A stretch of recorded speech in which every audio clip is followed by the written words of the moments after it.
നമസ്കാരം. ഇന്നലെ വരെ വെറും സിനിമാ നടൻ മാത്രമായിരുന്ന ഒരു വ്യക്തി ഇന്നു മുതൽ തമിഴ്നാടിൻ്റെ മുഖ്യമന്ത്രിയാണ്. അതിനാൽ ഇനി മുതൽ അദ്ദേഹത്തെ നടൻ വിജയ് എന്ന് വിശേഷിപ്പിക്കുന്നതിൽ അർത്ഥമില്ല. കാരണം ജനങ്ങൾ അദ്ദേഹത്തിന് അംഗീകാരം നൽകിയിരിക്കുകയാണ്. അദ്ദേഹം സത്യപ്രതിജ്ഞ ചെയ്യുന്ന ഒരു കാഴ്ച കൂടി കാണുക. சட்டப்படி அமைக்கப்பெற்ற இந்திய அரசியல் அமைப்பின்பால் உண்மையான நம்பிக்கையும் மாறா பற்றும் கொண்டிருப்பேன் என்றும் இந்திய நாட்டின் ஒப்பில்லாத முழு முதல் ஆட்சியையும் ஒருமையையும் நிலை நிறுத்துவேன் என்றும் தமிழ்நாட்டு அரசின் முதலமைச்சராக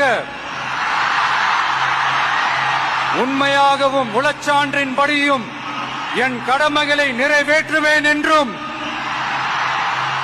அரசியல் அமைப்பிற்கும் சட்டத்திற்கும் இணங்க அச்சமும் ஒருதலை சார்பும் இன்றி விருப்பு வெறுப்பை விலக்கி பலதரப்பட்ட மக்கள் அனைவருக்கும் நேர்மையானதை செய்வேன் என்றும் ஆண்டவன் மீது ஆணையிட்டு உறுதிமொழிகிறேன்.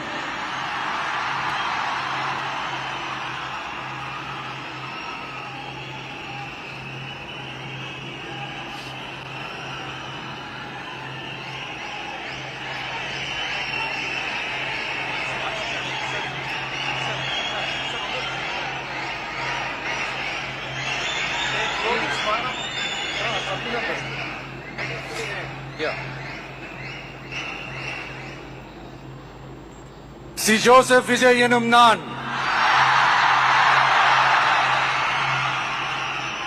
தமிழ்நாட்டு அரசின் முதலமைச்சர் என்ற முறையில் எனது கவனத்திற்குள்ளாவதும் தெரிய வருவதுமான எந்த பொருளையும் முதலமைச்சரின் கடமைகளை உரியவாறு நிறைவேற்ற தேவையான அளவுக்கன்றி ஒருவரிடமோ பலரிடமோ நேர்முகமாகவோ மறைமுகமாகவோ அறிவிக்கவோ வெளிப்படுத்தவோ மாட்டேன் என்று ஆண்டவன் மீது ஆணையிட்டு உறுதிமொழிகிறேன்.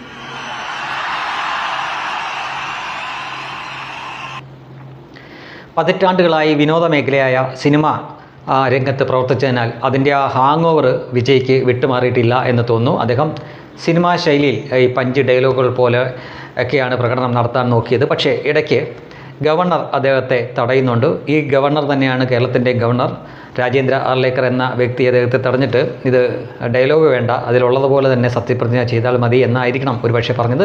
പിന്നീട് നമ്മൾ കാണുന്നത് എല്ലാവരും സത്യപ്രതിജ്ഞ ചെയ്യുന്ന പോലെ ആ ശൈലിയിൽ വിജയ് സത്യപ്രതിജ്ഞ ചെയ്യുന്ന ഒരു കാഴ്ചയാണ്.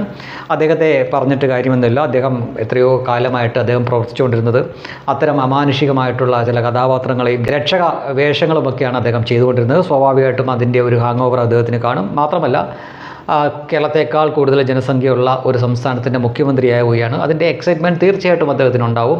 അപ്പോൾ എല്ലാം കൂടി ചേർന്നപ്പോൾ അദ്ദേഹം സിനിമാ ശൈലിയിൽ അദ്ദേഹത്തിന് ഒരുപാട് ആഗ്രഹങ്ങളൊക്കെ ഉണ്ടായിരിക്കാം.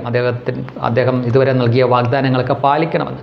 പക്ഷെ അതെത്രമാത്രം പാലിക്കപ്പെടും എന്നത് മാത്രമാണ് അദ്ദേഹത്തിൻ്റെ ഭാവിയിൽ മുന്നോട്ടുള്ള ആ നീക്കം അല്ലെങ്കിൽ അദ്ദേഹത്തിൻ്റെ യാത്രയിൽ ഏറ്റവും നിർണായകമാകുക. കാരണം അദ്ദേഹം വാഗ്ദാനം ചെയ്തതനുസരിച്ചാണെങ്കിൽ കോടാനുകോടികൾ ഖജനാവിന് ആവശ്യമായിട്ടുണ്ടാവും. ഏതാനും മാസങ്ങൾ കഴിയുമ്പോഴേക്കും അതിൻ്റെ പല രീതിയിലുള്ള ബുദ്ധിമുട്ടുകളുണ്ടാവും. മാത്രമല്ല ഒരുപാട് ചെറുതും വലുതുമായിട്ടുള്ള കക്ഷികളെ ചേർത്ത് വെച്ചുകൊണ്ടാണ് ഭരിക്കുന്നത്.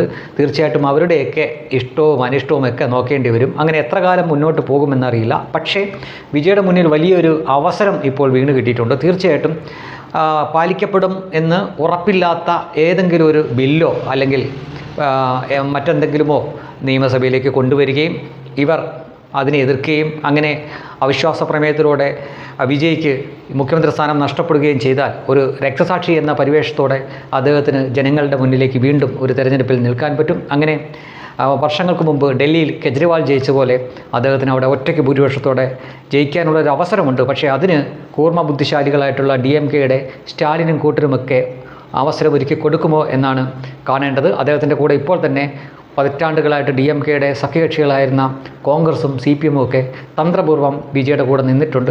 അത് കൊല്ലാനാണോ വളർത്താനാണോ എന്ന് മാത്രമേ അറിയേണ്ടതായിട്ടുള്ളൂ. എന്തായാലും മറ്റൊരു കാര്യം കൂടെ പറഞ്ഞിട്ട് ഇത് ഞാൻ അവസാനിപ്പിക്കാം. നമ്മൾ ഇതിനു മുമ്പ് പലപ്പോഴും പല വർഷങ്ങളുടെ പരിചയമുള്ള മാപ്രകൾ ചിലരെയൊക്കെ സിനിമാ നടൻ സീരിയൽ നടി സീരിയൽ അഭിനയിച്ചാൽ മന്ത്രിയായിരിക്കുന്നു, ഈ തരത്തിലൊക്കെ ഇകഴ്ത്തി സംസാരിക്കുന്നത് നമ്മൾ കണ്ടിട്ടുണ്ട്. ഉദാഹരണത്തിന് മുൻപ് ഈ സിനിമാ മേഖലയുടെ കൂടി മന്ത്രിയായിരുന്ന സ്മൃതി ഇറാനി ഇവർക്ക് അവാർഡ് നൽകാൻ നേരത്ത് അതുവരെയും രാഷ്ട്രപതിയായിരുന്നു നൽകിക്കൊണ്ടിരുന്നത്. പക്ഷേ ആ തവണ സ്മൃതി ഇറാനി ദേശീയ അവാർഡുകൾ നൽകാൻ നേരത്ത് വേണു എന്ന് പറഞ്ഞൊരു മാപ്ര ഇവിടെ നിന്നുണ്ട് കേവലം ഒരു സീരിയൽ നടിയായിരുന്നവർ എന്നൊക്കെ പറഞ്ഞുകൊണ്ട് പരിഹസിക്കുന്നത് നമ്മൾ കണ്ടിട്ടുണ്ട്. അപ്പോൾ അവർ മുൻപ് എന്ത് തൊഴിലാണ് ചെയ്തിരുന്നത്? ഇത് ജയിച്ചു കഴിഞ്ഞാൽ പിന്നെ അത് ബാധകമല്ല. കാരണം ജനങ്ങളാണല്ലോ ഇവരെ ജയിപ്പിക്കുന്നത്. ജനങ്ങൾ വോട്ട് ചെയ്ത് ജയിപ്പിച്ചു കഴിഞ്ഞാൽ പിന്നെ അവരെ ബഹുമാനത്തോടെ അംഗീകരിക്കുക എന്നത് സാമാന്യ മര്യാദയാണ്. അതിനാൽ അതിനുശേഷം അവർ മുൻപ് ചെയ്തുകൊണ്ടിരുന്ന ജോലി വെച്ചിട്ടല്ല അവരെ പരിഹസിക്കേണ്ടത്. അങ്ങനെ മുൻപ് പല ജോലികളും ചെയ്തവർ നമ്മളെ ഇപ്പോൾ പല രീതിയിൽ ഭരിക്കുന്നുണ്ട്, മുഖ്യമന്ത്രിയായും പ്രധാനമന്ത്രിയുമായിട്ടും ഒക്കെ ഭരിക്കുന്നുണ്ട്. അപ്പോൾ ആ സ്ഥാനത്തിനെ ബഹുമാനിക്കുക എന്നത് ഒരു സാമാന്യ മര്യാദയാണ്. ഇവിടെയും അത് ബാധകമാണ്. മുൻപ് സിനിമാ നടനായിരുന്നു വിജയ്, അത് നമുക്ക് എല്ലാവർക്കും അറിയാവുന്ന കാര്യമാണ്. അതിനർത്ഥം ഇനി നാളെ സിനിമാ നടനായ മുഖ്യമന്ത്രി എന്ന രീതിയിലല്ല അദ്ദേഹത്തിനെ വിശേഷിപ്പിക്കേണ്ടത്. തീർച്ചയായിട്ടും തമിഴ്നാടിൻ്റെ മുഖ്യമന്ത്രി എന്ന തരത്തിൽ അതായിരിക്കണം ആദ്യമായിട്ട് അദ്ദേഹത്തെ വിശേഷിപ്പിക്കേണ്ട ഒരു വാക്ക്. ഒരുപക്ഷെ അദ്ദേഹത്തിന് മുൻപ് ചെയ്തിരുന്ന തൊഴിലിനെ പറ്റി പറയേണ്ടി വരുമ്പോൾ മാത്രം സിനിമ അഭിനയം പറയാം. അങ്ങനെ ഒരുപാട് ആളുകളുണ്ട്, കർഷകരായിട്ടുള്ളവരുണ്ട്, വീട്ടുവേല ചെയ്തവർ വരെ MLA ആയിട്ടുണ്ട്. അത് ബംഗാളിൻ്റെ ഇപ്പോഴത്തെ റിസൾട്ട് നോക്കിയാൽ നിങ്ങൾക്ക് മനസ്സിലാക്കാൻ പറ്റും. 4-5 വീടുകളിൽ കൂലിപ്പണി ചെയ്തിരുന്ന സ്ത്രീയായിട്ടുള്ള ഒരു MLA അവിടെ BJP സീറ്റ് കൊടുത്തു ജയിപ്പിച്ചെടുത്തിട്ടുണ്ട്. അങ്ങനെ ഒരുപാട് ആളുകൾ താഴെ തട്ടിൽ നിന്ന് MLA ആയിട്ട് വന്നിട്ടുണ്ട്. എന്ന് വെച്ചുകൊണ്ട് അവർ MLA, മന്ത്രിയും മുഖ്യമന്ത്രിയും പ്രധാനമന്ത്രിയൊക്കെ ആയതിനു ശേഷം ഇപ്പോൾ നമുക്കറിയാം പ്രധാനമന്ത്രിയെ ചായക്കടക്കാരൻ എന്ന തരത്തിലൊക്കെയാണ് പറയുന്നത്. ഇതൊന്നും നല്ല രാഷ്ട്രീയമല്ല, നല്ല രാഷ്ട്രീയ സംസ്കാരമല്ല. അങ്ങനെ ഒരിക്കലും വിശേഷിപ്പിക്കാൻ പാടില്ല. അവർ നൂലിൽ കെട്ടി ഇറങ്ങി വന്നതല്ലല്ലോ, അവർ ജനങ്ങൾ വോട്ട് ചെയ്ത് ജയിപ്പിച്ചാണ് അവിടെ നിർത്തിയിരിക്കുന്നത്. അതിനാൽ ഇനി മുതൽ തമിഴ്നാടിൻ്റെ മുഖ്യമന്ത്രി ജോസഫ് വിജയ്, അതാണ് അദ്ദേഹത്തിൻ്റെ മുഴുവൻ പേരെങ്കിൽ അങ്ങനെയാണ് വിശേഷിപ്പിക്കേണ്ടത്. വിജയ് എന്നും വിശേഷിപ്പിക്കാം, മുഴുവൻ പേര് പറയണം എന്ന് നിർബന്ധമൊന്നുമില്ല. അല്ലാതെ സിനിമാ നടൻ ജോസഫ് വിജയ് എന്നോ അല്ലെങ്കിൽ വിജയ് എന്ന തരത്തിലല്ല ഇനി ആ മനുഷ്യൻ അറിയപ്പെടേണ്ടത്.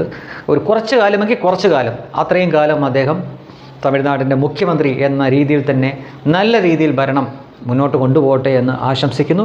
ജനങ്ങളാണല്ലോ ആത്യന്തികമായ ജനാധിപത്യത്തിൽ രാജാവ്.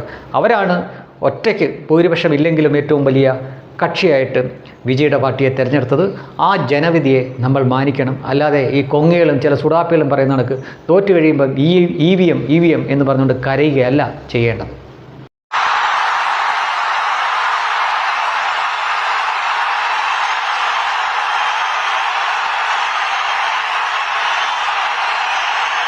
சட்டப்படி அமைக்கப்பெற்ற இந்திய அரசியல் அமைப்பின்பால் உண்மையான நம்பிக்கையும் மாறா பற்றும் கொண்டிருப்பேன் என்றும்